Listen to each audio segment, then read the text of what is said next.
my sermon today is Why, so a simple title there.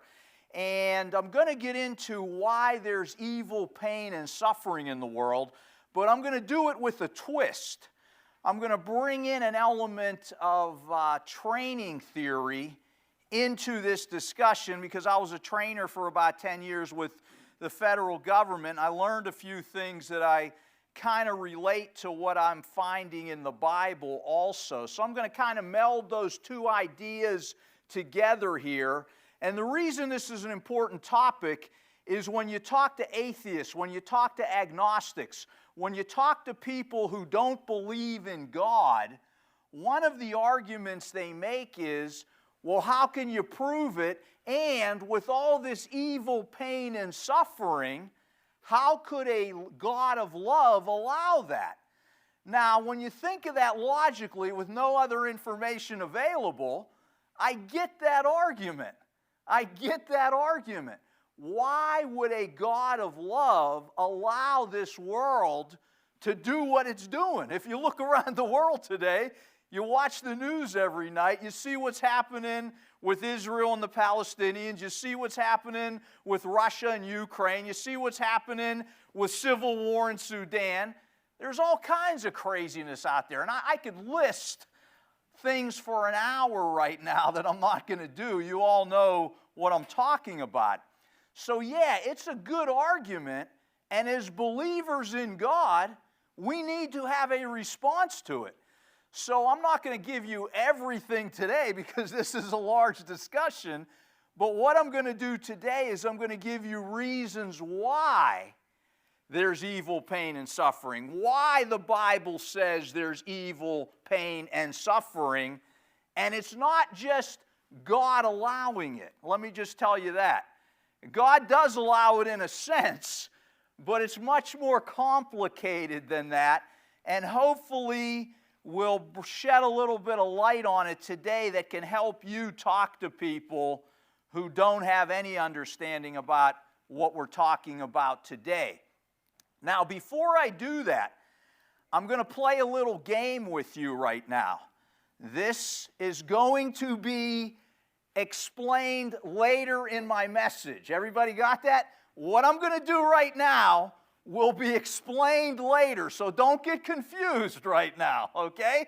There's a reason why I'm doing what I'm doing now, and I'm going to explain it later so it goes, oh, hopefully you're going to get something by me doing something now and then explaining it later, okay? So here's what we're going to do. We're going to play a couple little games. You guys just observe me, all right?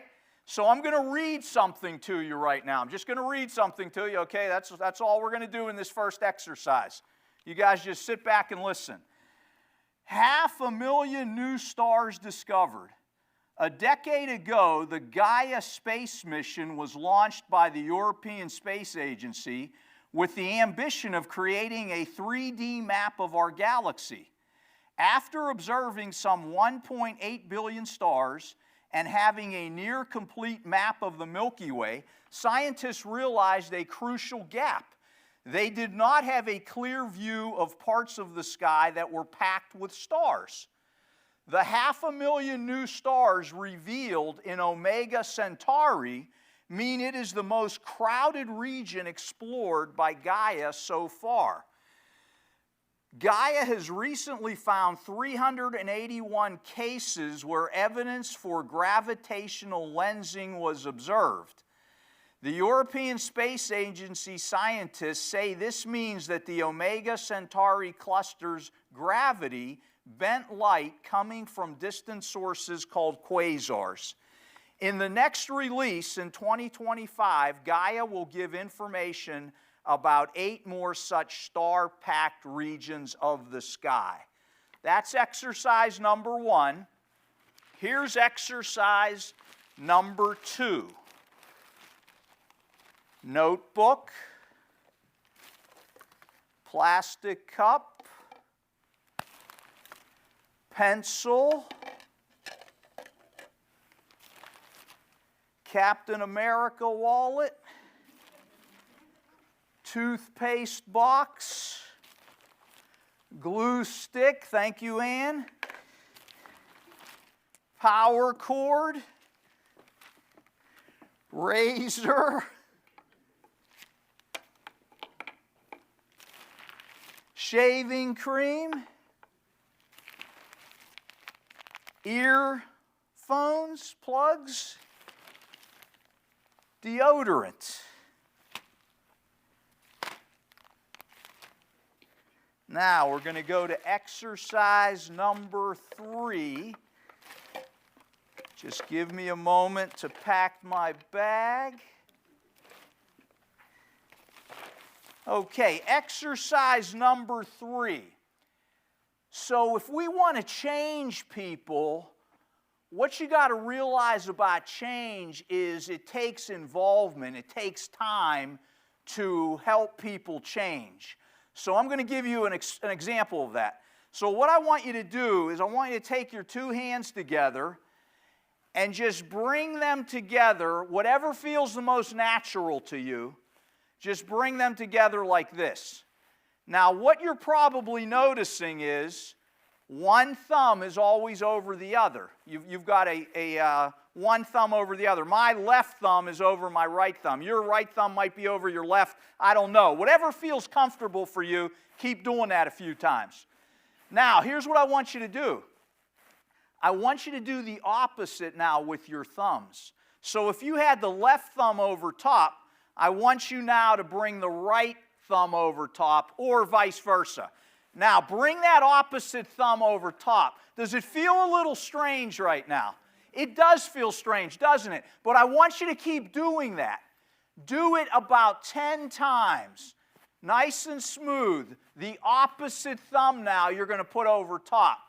Now, if you did this 100 times, it would start to feel a little bit easier. So what I'm trying to teach you is that in order for things to change, you've got to be involved in the change. You've got to take part in it. You've got to practice it. You've got to keep after it. Whatever you're trying to change about yourself, you've got to work at it, practice at it, and eventually it will feel more natural to you, like that is the norm. Okay, that's exercise 3 is concluded. Now, I'm going to begin my message, but I am going to return to those 3 exercises later and try to make it all make sense, okay? Now, here's what we're going to do now. We are going to talk a little bit about the reasons the Bible gives for why there is evil, pain, and suffering. There are about half a dozen reasons the Bible gives. Let's begin addressing them as I check my time here. Number 1 reason the Bible gives why there's evil, pain, and suffering. Because of sin. God is a just God. He is a father figure. He needs to reprimand sin. He's merciful God, but He is also a God of justice. These things are balanced. So all those churches out there that are speaking about the merciful God, I get it.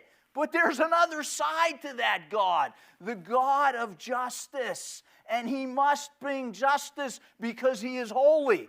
Now, when we look at why God brings evil, pain, and suffering, because some of the pain does come from God. The Bible does reveal that, okay? So Adam and Eve, remember the story.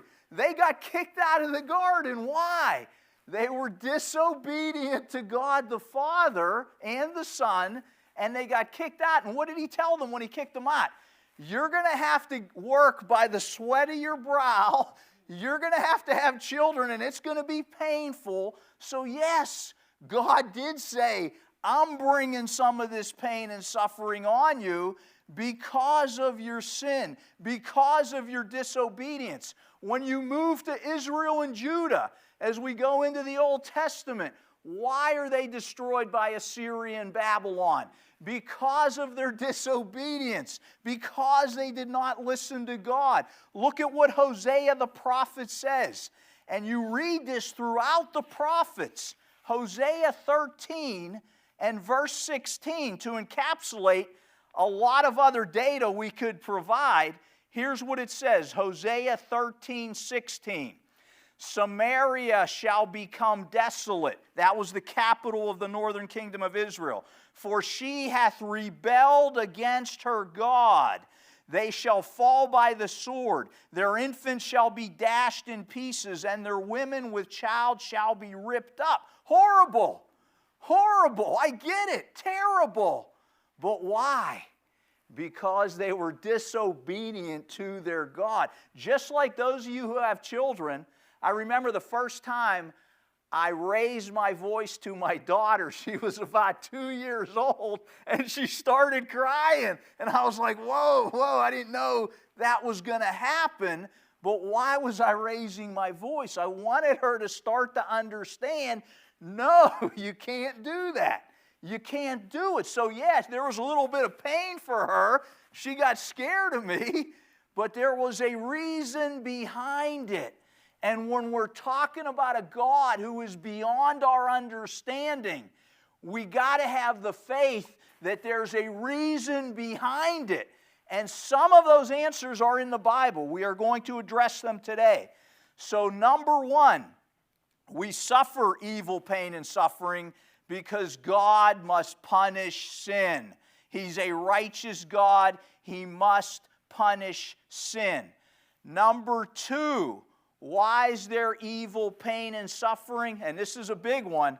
Because men and women bring evil, pain, and suffering on each other in this world. They do it to themselves. Don't we? Don't we? Oh yeah. Let me count the ways. Cain kills Abel. Who told him to do it? Okay? He did it himself. Hitler, Stalin, Mao killed millions of people in the last century. Millions. We're talking big numbers here in what they did. Hitler, you guys know the story. He's probably the most popular despot of all time. But Stalin killed probably more Russians than Hitler killed during World War II. And Mao, with his ideas, his concepts, killed millions and millions of Chinese people because he thought the Cultural Revolution would do great things for China. But he was mistaken, and he brought great misery to China because of it. Now, let's talk individually.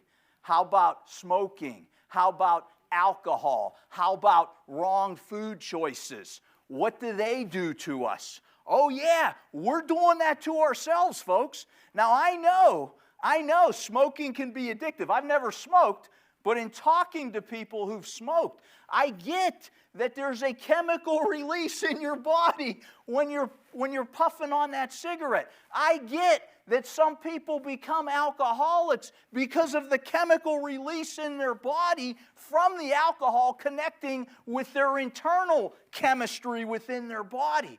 And it can grab you and hold you and destroy your life.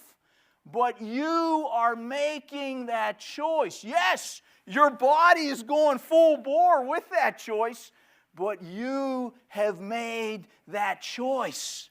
We are doing it to ourselves. And God has to allow free choice because He wants to give us great responsibility. And in order to get great responsibility, you have to be tested. You have to be tried.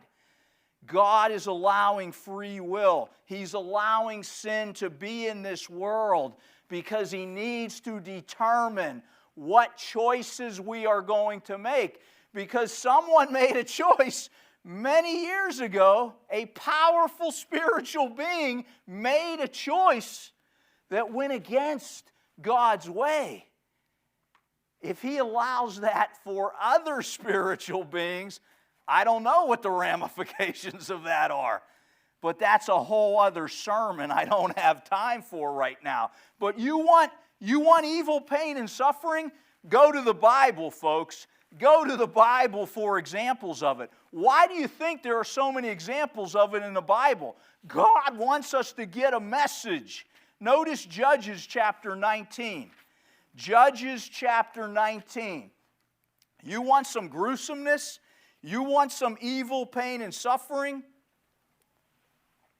Hollywood can't beat what we got here in Judges chapter 19 and also verses 22 through 24. I'm not going to read the whole story because I don't have the time to do that, but you're probably familiar with this. The Levite here has a concubine. He's in this land, and some men are coming to his house. They want to rape a man that he is allowed to be in his house for the night. Let me read it to you. Judges 19, verse 22. Now, as they were making their hearts merry, behold, the men of the city, certain sons of Belial, beset the house round about, and beat at the door, and spake to the master of the house, the old man, saying, Bring forth the man that came into thine house, that we may know him. Now, know him is just the euphemism for we want to have sex with this guy, okay? So again, something bad is going to happen here. Well, notice what verse 23 says. And the man, the master of the house, went unto them, and said unto them, Nay, my brethren, nay, I pray you, do not so wickedly. Seeing that this man is come into mine house, do not this folly. Now watch this. This guy's not so great either. Look at what he does in verse 24. Behold, here is my daughter, a maiden, and his concubine. Them I will bring out now, and humble ye them, and do with them what seemeth good unto you. But unto this man do not so vile a thing. Now you get this story. This guy's got a problem too. He's pushing out his concubine to the crowd and saying, have your way with her. That is completely wrong also, folks. That is wickedness also, folks. There's a problem here in the Old Testament. There's craziness, wickedness. You're seeing it in this world today. These types of things are happening in the world today. People are selling their kids for sex. Little 13, 14-year-old girls are being sold to other people by their parents or step-parents. Craziness, madness, because there's an evil force in this world, an evil spirit in this world influencing the mind of man. Man is going whatever way he wants to go, and God is allowing it for a reason. He's letting man make his own choices for a period of time. But that time will end. It will stop. The Bible also tells us that. An end to the madness will come. But the point I want to make here is man is doing this to himself. What happens in this story? They do what they do to this woman. She falls at the doorstep of the man who put her out there. She's dead. He chops her into 12 pieces. Again, that's crazy in itself also, okay? Mutilation of a corpse, okay?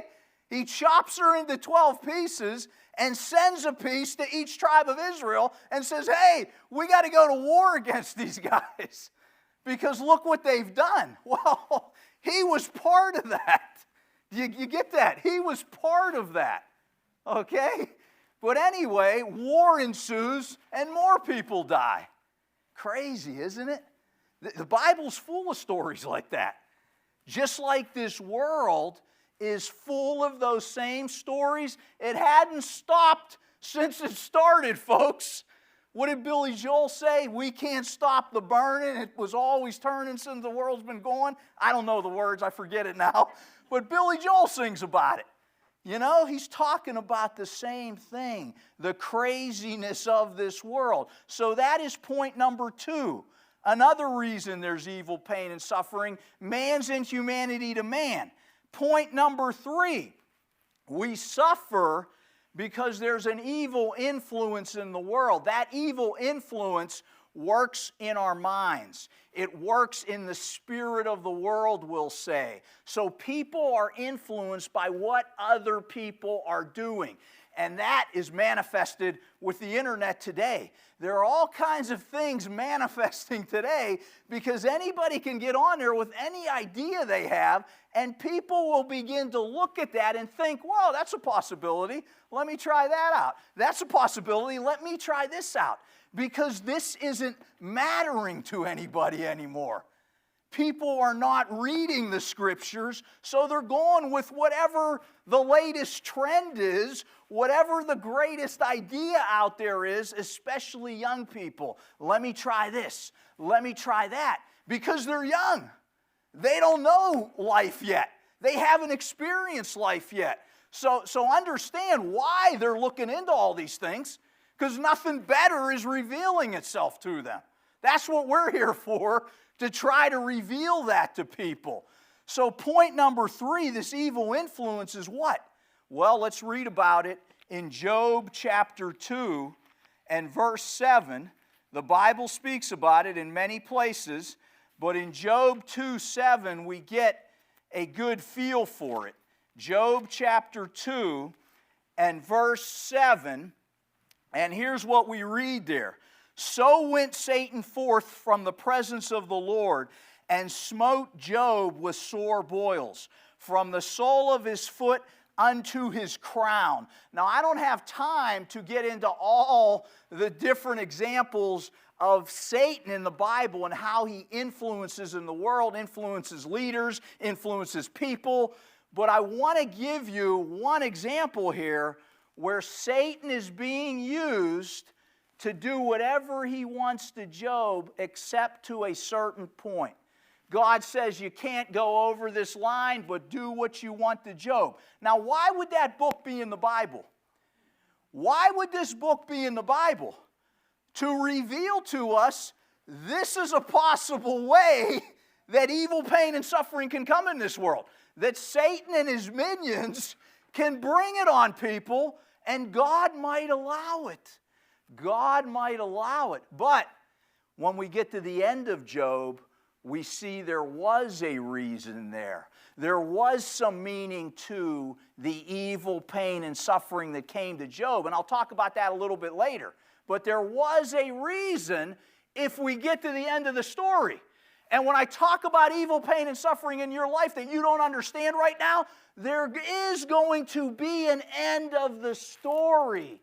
When right now we look through the glass darkly, but it will be revealed in the future, folks. Have the faith to hang in there with God. Trust God. Revelation 12:9. Revelation 12:9. You want another example? You all know this scripture, but listen to what it says. The great dragon was cast out, the old serpent called the devil and Satan, which deceiveth the whole world. Nobody's excluded.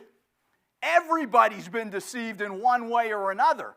Some people are deceived and are pimping out women. Some people are deceived and wanting to take over other countries. Some people are deceived and worshiping false gods. But there's deception everywhere. And it's in church too. It's in church too. So be careful. Be careful. We're all well aware of that, I hope. I hope. So, we've got this third reason of suffering. Satan and his minions are in the world trying to influence, trying to push our minds into various abhorrent actions. Point number 4, what does the Bible reveal about why there's evil, pain, and suffering in the world? There's evil, pain, and suffering, now get this, because evil, pain, and suffering can lead to a greater good. Oh, this is getting a little different now. This is getting a little deeper. Evil, pain, and suffering can lead to a good result. What do I mean? Some people can't get that. Let me give you a real example. Turn back to Genesis 50 for a minute. You all know the story of Joseph, right? Genesis chapter 50. I'm not going to read this whole story. I'm going to get to the end of the story here. And listen to what Joseph says here at the end of his story in Genesis 50, verse 19. And Joseph said unto them, his brothers, fear not, for I am in the place of God. Verse 20, but as for you, you thought evil against me, but God meant it unto good, to bring to pass, as it is this day, to save much people alive. What's he talking about? Remember the story of Joseph. He was the son who his brothers didn't like because his dad made him the favored son. And so what did they do to him? They threw him in a hole. They sold him into slavery. They told his dad that he was dead. Again, more evil, right? More evil, okay? So his story starts with evil, okay? He gets to Egypt, okay? He gets in good with the leadership there, and then what happens? The wife of the leader says he tried to rape me when he didn't. He didn't try to rape her. She was lying, okay? But he gets thrown in prison because of that. If you talk about having a rough life, okay, up to that point. So he's in prison, but God is still working with him. We got to get to the end of the story, folks. You got to hang in there. No matter what's going on in your life, you keep going. You don't quit. You don't quit. People have had it worse than you. People have had it worse than you when you think about it. Think about what's happening to some of these Palestinians right now. Families blown up, blocks obliterated. Now, I know why Israel went in there. I get what war is. But again, put yourself in the shoes of a Palestinian who has nothing to do with Hamas. Okay? What are they feeling? Hatred, animosity, and the cycle continues. The cycle continues. The cycle continues. And it will continue until Christ comes back. That's the end of the story, folks, at least part of the story. But let me get back to this suffering discussion. Joseph has all these terrible things happen to him. But in the end, he becomes great in Egypt and reverses the whole thing. He saves his family because of all these bad things that happened to him. It turns around in the end that his family is now saved. Israel can survive and continue the plan of God. There's a strategic plan of God. He set it up. It's ready to roll, and it's been rolling. Your problem, my problem, is we aren't privy to all the details. But we have enough of the details to know what we should be doing each and every day. We should continue with that faith, with that belief, with what God has given us already, and don't lose hope. Don't let this world pull you down because of the pain, evil, and suffering you experience. There's somebody else who's got it worse. There is. There's somebody else who's got it worse. And if they're able to get through it, you can get through it. Yes, you can. Yes, you can. Yes, you can. Another big reason here is greater good comes from suffering. How about the biggest story in the Bible? What's the biggest story? The life and death of Jesus Christ. He's God, and He dies for you. He's humiliated. He's spit on. He's beat. He's hung on a cross. He has a spear put through Him. He dies for you. Folks, do you get that? Do you get that He suffered as much as you can as a human so you can get what love really is? And then when you understand what love really is, you can put up with so much more. You can put up with so much more. My wife started a new job. I worked for 30-some years in the federal government, and I had to drive in D.C. traffic every day for 30-some years. I hated it. I hated that drive. My wife got a new job in L.A. working for the Immigration and Naturalization Service. It's 50 miles from our house. She drives the first day. She goes, I can't do this. I can't do this. So I said, listen. I said, you can do it, hang in there. Let me drive you a couple days. I'll go work at the library near where you work. See how it goes. So I'm driving her to and from work again, back to my old routine, okay? In traffic in the morning, in the night for a couple days. That was her first week this last week. And she says, well, maybe, if you drive a couple days, I could drive. So again, why? I don't want to do that, but it's love. It's love. Okay, that's what love is. Love isn't just, oh, I feel so good. I want to kiss you. This is a great emotion. Give me a hug. That's not all love, folks. Love is in the trenches. It's doing what you don't want to do for somebody else. Christ knew what that was completely. That's why He died for everybody. Everybody. Osama bin Laden, Hitler, Saddam Hussein, because you know what? They were crazy because they didn't know any better. They were pulled by these other ideas and they believed in them. God died for them also. Second resurrection, other sermon I can't get to right now. I read this interesting book by Andrew Solomon. It's called Far From the Tree. Far From the Tree by Andrew Solomon. He looks at the lives of autistic children, Down syndrome children, kids with mental illness, handicapped children, children who suffer from dwarfism, all these different maladies. And he interviewed the parents of all these children. And he found something very interesting when he interviewed them. They said what happened to their children, the autism, the Down syndrome, the mental illness, taught them more about love than anything else in their life. The fact that they had to care for these children with these what we call handicaps or problems enhanced their understanding of the concept of love to a degree that they were happy that their child was in the state they were in because it transformed them. It made them better than they were. And you say, well, what about the children though, Mike? The children are going through this or that. I've worked with autistic children, Down syndrome children, in a program called Kids Enjoy Exercise Now, where on Sundays we had to get with these kids and do sports with them.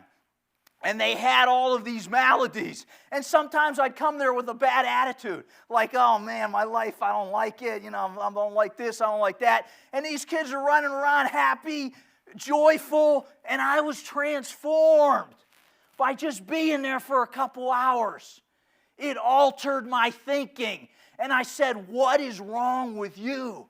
You don't have any problems compared to what this kid's going through in a wheelchair. And he's smiling and happy and laughing. What is your problem? Do you get what I'm saying here?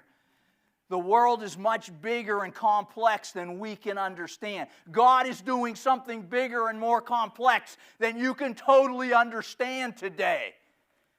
You've got to trust in your Father. Trust in your Father, even though you don't know what is best right now. He does. A fifth reason why there is evil, pain, and suffering in this world is some of it is due to time and chance. Some of it just happens. You can't do anything about it. It's just how the world is set up in order for God to allow free will to reign. Let me tell you what the Bible says. Ecclesiastes 9 and verse 11. Ecclesiastes 9:11. I returned and saw under the sun that the race is not to the swift, nor the battle to the strong, neither yet bread to the wise, nor yet riches to men of understanding, nor yet favor to men of skill, but time and chance happeneth to them all. For man also knoweth not his time, as the fishes that are taken in an evil net, and as the birds that are caught in the snare, so are the sons of men snared in an evil time, when it falleth suddenly upon them. Folks, when you go out fishing, anybody who's been fishing, and you throw that that rod out there, you got a worm or something on there, it's moving around in the water. That fish sees that food, it jumps on that hook. That fish has no idea what's coming, okay? When the fishermen throw their nets over the side and bring in fish, those fish are just swimming in the sea. They are oblivious to what's about to happen to them. When I was driving here last night from the airport, somebody almost cut me off on the road, okay? I saw 2 accidents on the road on my way here. But is it because God wants us to get into accidents? No. It's because God is allowing man and womankind to live for a period of time with their own self-interest in mind, or whatever they come to understand is what they want to do or what they need to do. They are deciding these choices for themselves. That person who would not move over when they should have was making that decision. And then I needed to say, well, let me back off here, okay? I needed to say that, or I could have had a big ego and said, you're not running me off the road. And what's that going to lead to? That's going to lead to a crash. Watch those egos, folks. They will come to hurt us. They will come to hurt us. Luke 13, 1 through 5. Jesus is talking about the Tower of Siloam. The people at that time thought that this tower fell on these people because they were more sinners than others. And Jesus says, no, that's not why the tower fell on them. It's about time and chance. Stuff can just happen in this life. Diseases can just come upon you. You can go swimming in some lake and get some kind of little amoeba in your body that's going to kill you, okay? These weird things can happen. That's just the way the world is. It's just the way it is. And you might say, well, why would God allow that? Well, wait a minute. That person who died from that amoeba, what do we know that happened in that family as that person was struggling in the hospital? Did that lead to someone in that family thinking, man, why is this happening? And maybe they said, there's got to be an answer to this. There's got to be something bigger to this. Well, what's this all about? Because remember, when that person dies, they're just sleeping. They're just sleeping. They're at rest. And you're saying, well, they're missing out on life. Right. But folks, I'm 60 years old right now. I don't have much more life to go either. We're all going to miss out on life. Okay? At different times in different places, no doubt about it. I get that. 5-year-old girl with cancer. But maybe that cancer led to some great breakthroughs by her parents or her siblings, or created some organization that is doing great good in the world right now because of that disease. Do you get what I'm saying here? That sometimes it's bigger than we can understand right now. It's bigger than we can understand right now. Now, the 6th reason the Bible gives for why there's evil, pain, and suffering in the world. And you might not like this answer, but it's there. It's a mystery. We don't know every answer as to why there's evil, pain, and suffering. Sometimes when that person gets brain cancer at age 30, we have no idea why it happened. Nobody knows, but God probably does. God probably does, folks, and we got to be okay with that. Job got that at the end of the story. You can read about it in the latter chapters of Job. Let me give you a few scriptures here. Job 38, 1 to 4. Job 38, 1 through 4. Then the Lord answered Job out of the whirlwind and said, who is this that darkeneth counsel by words without knowledge? Gird up now thy loins like a man, for I will demand of thee, and answer thou me.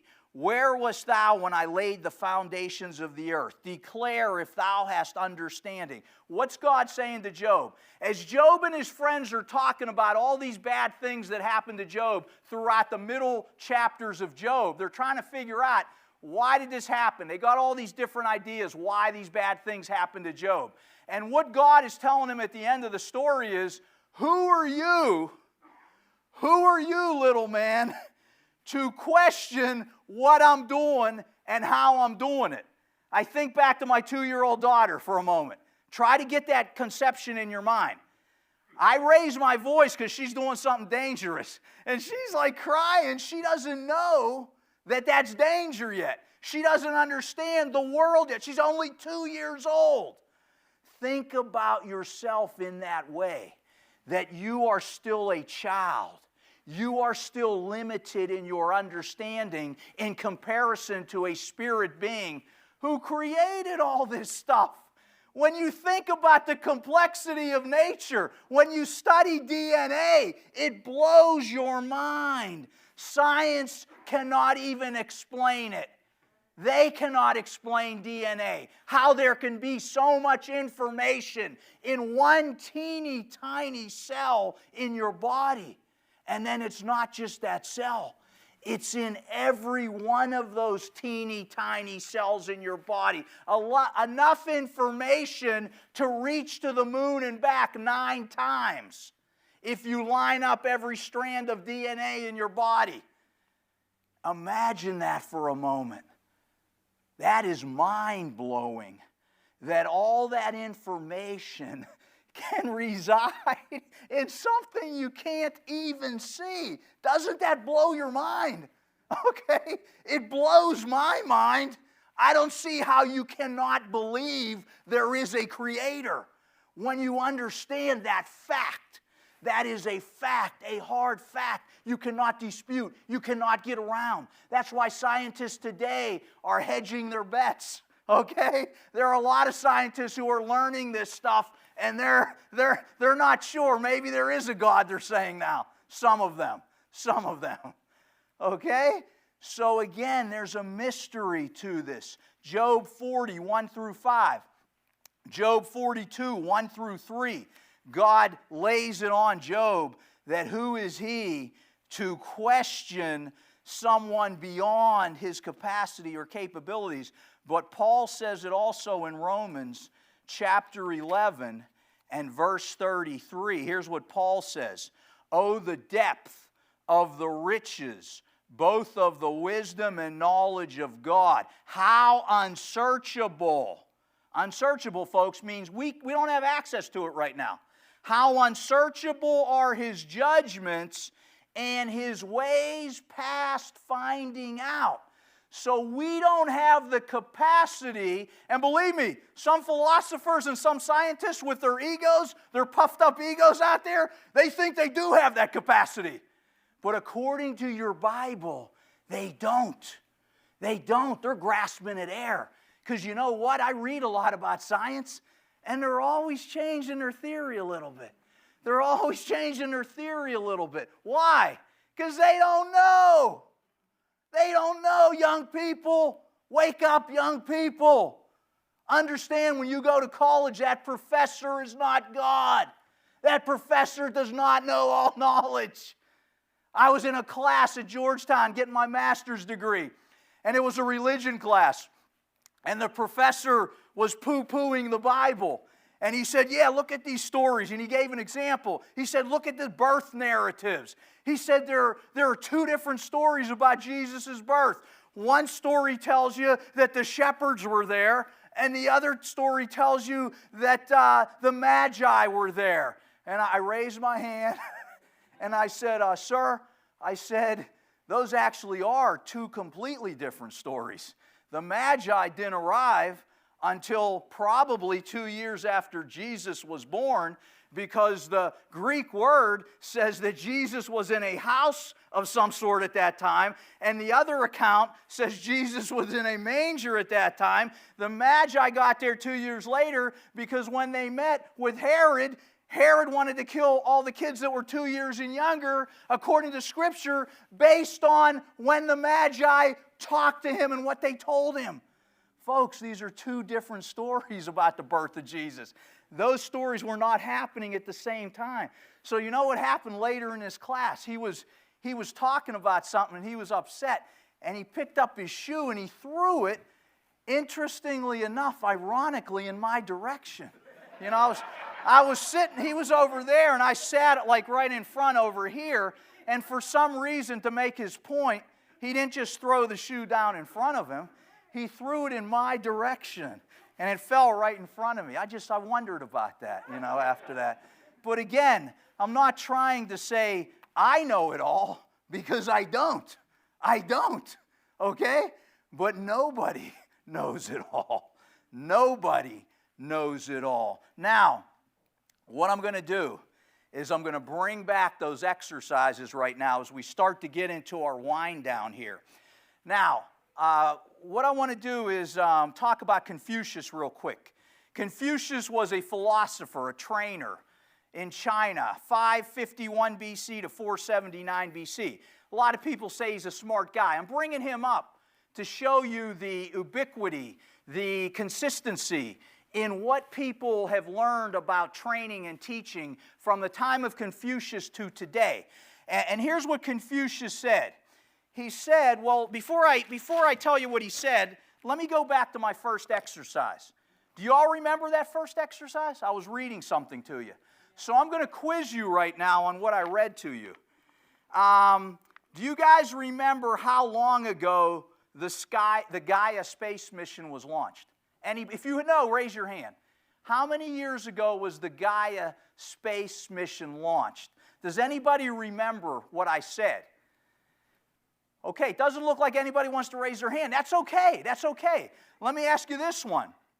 How many billion stars were first observed when Gaia went out? Okay, what do you got? 1.8 billion. Very good. Did anybody else know that? Okay, so you get a star. Let me continue. It said when Gaia goes out, when Gaia went into Omega Centauri, it found a certain amount of new stars. Does anybody remember what the number of new stars was? Paul, what do you got? Yeah, you got 500,000. Anybody else get that? Okay, a couple other people got that. Very good. Let me ask you another one. Gaia has recently found how many cases where evidence for gravitational lensing was observed? What was the number? Ann? Okay, that's the first number's right. 381, but that's good. That's good. But I want you to notice something. Most people are not getting these answers, are they? Keep that in mind. I got a point to make. In the next data release that Gaia is going to provide information to the scientists, I mentioned a year that it's going to do that. What do you got, Ann? 2025. Very good. Okay, you're very good, Ann. Okay. She works with numbers, though. So, okay. But let me ask you this question now. Here's the point of that exercise. I gave you information. I read it to you. When we read information, we don't retain it very well. Did you get that from this exercise? Okay. Now, why am I saying that? Because trainers know this, teachers know this, and Confucius knew it. Here's what Confucius said about this. Tell me, and I will forget. Tell me, and I will forget. Now, I'm going to relate training to God's plan in a second. Okay, I'm getting there. Let's go to exercise number 2. Okay? Before I pull my items out of the bag, who can tell me an item that I did pull out before? What do you got? Plastic cup. A plastic cup. What do you got? Glue. Very good. Very good. We got a couple. You guys are doing... Okay, what do we got? Say it. Pencil. Very good. Jeff? Captain America wallet. Okay. Got it. Yes. Shaving cream. You guys are doing much better. Yes. Deodorant. Okay, let's see if we can get them all. Earplugs, deodorant. What do we got? Exercise book. Okay, it's close enough. It was a notebook. It was a notebook. Razor. Can you do it? Can you do it? A cord. A cord. Okay, we're almost there. One more. Now, here's my point. Here's my point. You did much better on that exercise, right? Now, let me go back to Confucius thousands of years ago. Training thousands of years ago. And let me tell you, when I was a trainer for the government not too long ago, these same ideas were there on how to train people. What did Confucius say? Show me, and I will remember. Show me, and I will remember. Now notice this. The last exercise I did was this old exercise. Can anybody tell me what the point of this exercise was? What was I explaining to you with this exercise? How to change your, change related, blah, blah, blah. Okay, do you think you could explain that to someone today, right now? Most of you are nodding your head. Here's what Confucius said about that. Involve me, and I will understand. Involve me, and I will understand. Now, I was processing it with you, wasn't I? I was explaining. I was with you. We were doing it together. Now, as a trainer for 10 years in the government, here's what we did. We had people read the material. Read that material, and we would explain it to them. We would lecture it to them, okay? Then we would show it to them. We would show videos, and we would explain it again. And then, you know what we did the third time? We actually had them do it. We actually had them do it to make sure it sunk in. Trainers, teachers know this. This is the routine, and it's been the routine, get this, since Confucius. Now, why am I saying that? Why am I saying it? It's ubiquitous. It's all over. All humans have realized this, those who get involved in this particular profession. So the brain is the same, whether you're Chinese or American or Greek or Ugandan or whatever. The brain is the same. But who made the brain? Who made the mind? God. So you know what I found in the Bible? I found that God is employing that same training method. Think about it. I'm going to explain it. But one more stat-related fact here that I have time to address. When you do studies on what I've just discussed with you about training, it breaks down in different percentages depending upon what study you're looking at. But this is kind of the general theme of the studies, the research. 10%, we retain 10% of what we read. We retain 20% of what we hear. So if I'm here speaking to you from up here, it's a little bit better than you just reading it, okay? So again, think about the Bible now. Okay, you just reading the Bible on your own. Only 10% of people are really going to get much out of that reading. Unless someone's here telling them some things. Now, some people are telling wrong things, okay, I get that. But it's a little bit better when you're reading it and I'm also explaining it to you up here, okay? Now, 30% get what they see. So now we're getting a little higher. Remember the seeing experiment here, what I showed you. Now, 50% get it when they see it and hear it. Remember when I said this is shaving cream? I said it out loud what it was, right? I did that for a reason. When I do this same trick and I don't say what I'm putting up there, I get less of a response, believe it or not. I've seen it happen. They get less of the items that I showed them. But when I say it and show them, they get them all. Interesting, interesting. We get 70% of what we say. What we say, because now you've read it, you've seen it, and now you're able to speak about it so you know it better. And when you know it, you know it. 90%, here's the best number, of what we say and do. What we say and do. What we do stays with us the longest. If you're trying to train somebody about something, little kids, get them to do it. Get them to show. You know, I tell my mother, she's 88 now, and she's in the house, and I say, you got to put those things over there. And I just point to the cupboard. And then every day I see that they're piled up under the thing because I didn't show her where to put the darn things. I need to open it up, point to it, and show her, have her pick it up and put it there. And I'm getting frustrated, but it's on me. It's on me, folks. So quit getting on everybody if you aren't totally explaining it and having them do it for you. Now, let me bring this together here. Let me bring this idea together. Moses in the burning bush. Did anybody here have a burning bush experience besides Moses? So did he have an advantage over us to believe in God? I think he did.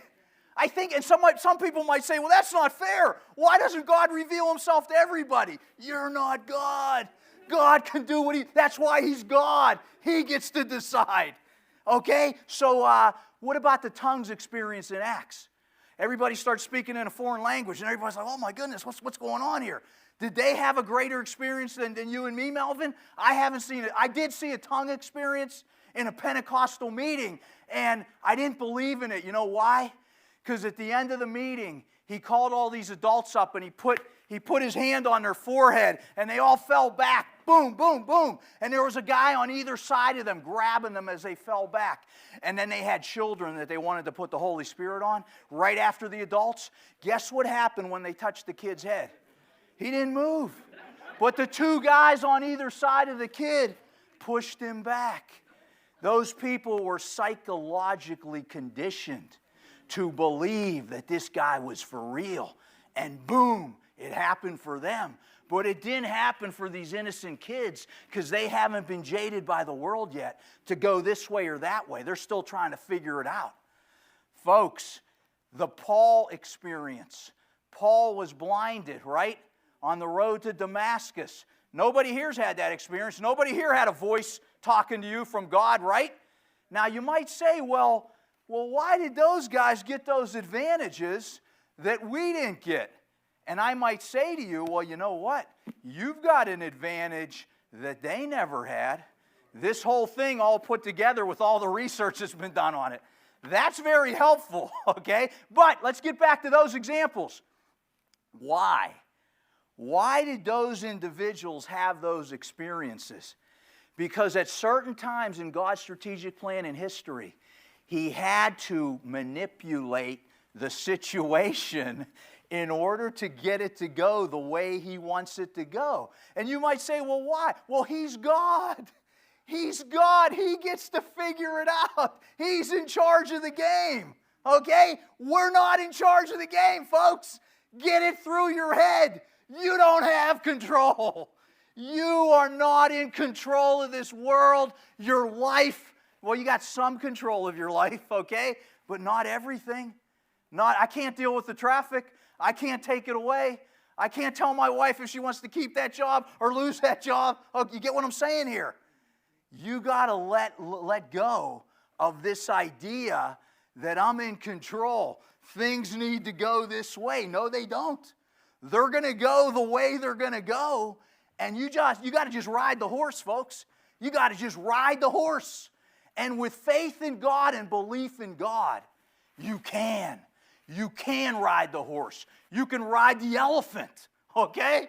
You can do anything with the power of God in you, with that belief and that faith and that understanding. So yes, they did have advantages. And Romans 2 says the doers of the law will be blessed. James 1:22 through 27 says you have to do these things.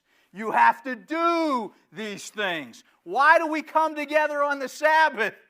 For training, to get it into our head that in that crazy world you're doing 24/7, 6 days a week, when you come here on the Sabbath, you realize there's a different world coming.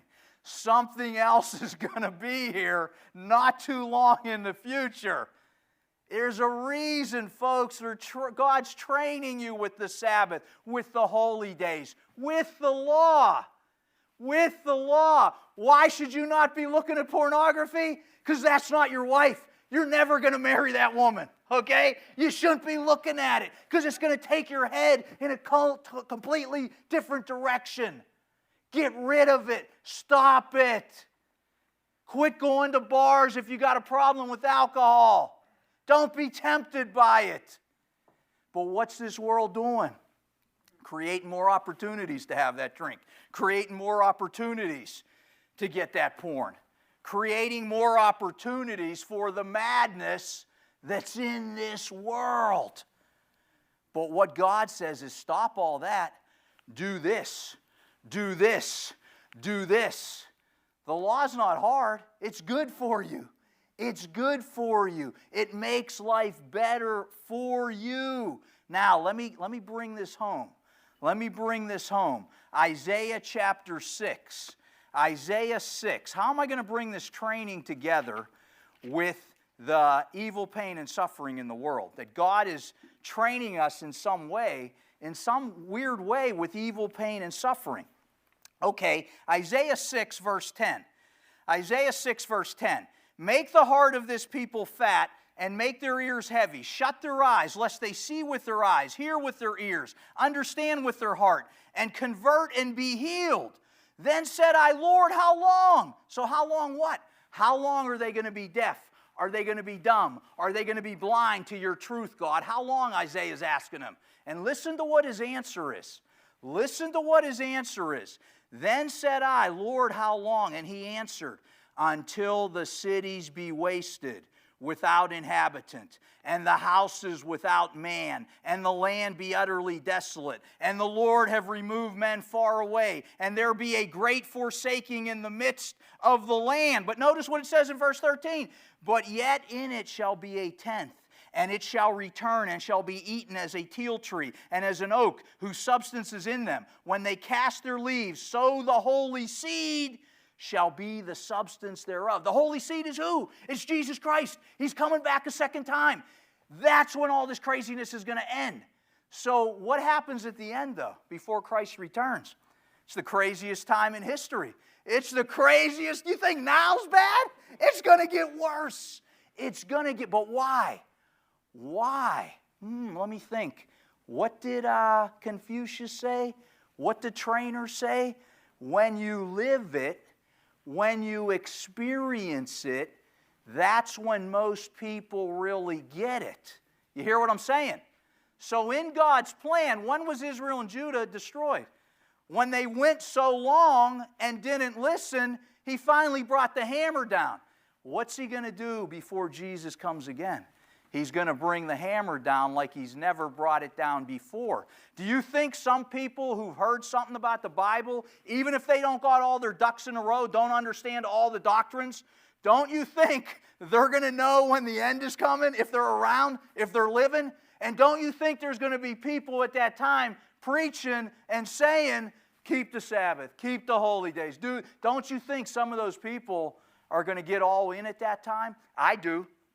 I do, especially when the two witnesses do whatever they're going to do to change this world.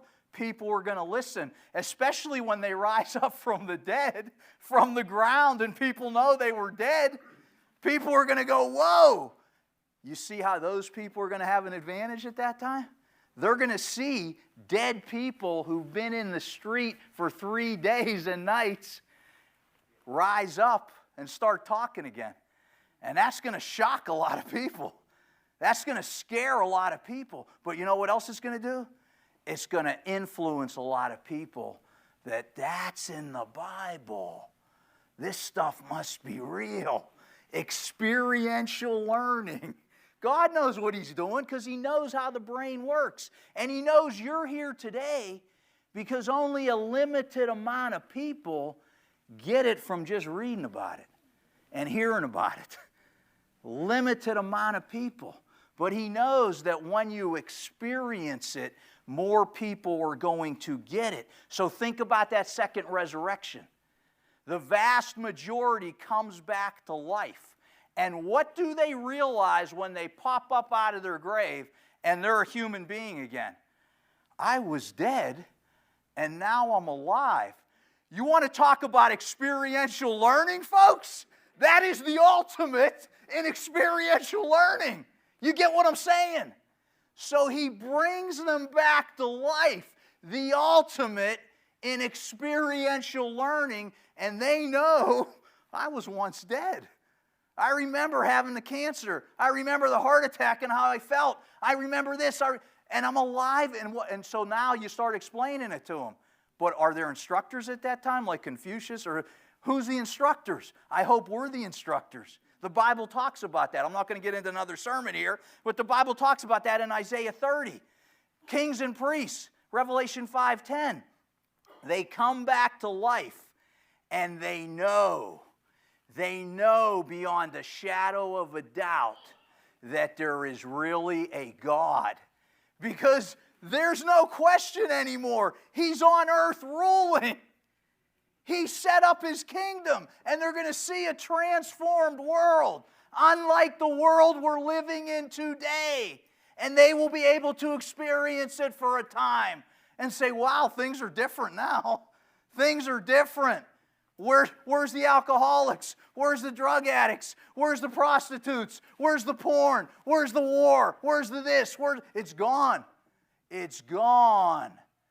Is that experiential learning? Is that going to change these people? Yes. Yes, I believe it's going to change most of them, but not all. Not all, because you know what the story says. He lets them back. Why? Why bring Satan back again? And some people say, oh, it's just talking about killing him. It's not. No. It says some people follow him. Okay? And if you put 2 and 2 together, it seems to add up to 4 to me, that he will be able to influence some again and try to go against God one more time. And that's where God makes His judgment. But it is a righteous judgment because He's definitely given everyone a true opportunity through the experiential learning of what evil, pain, and suffering are and what the opposite of that is.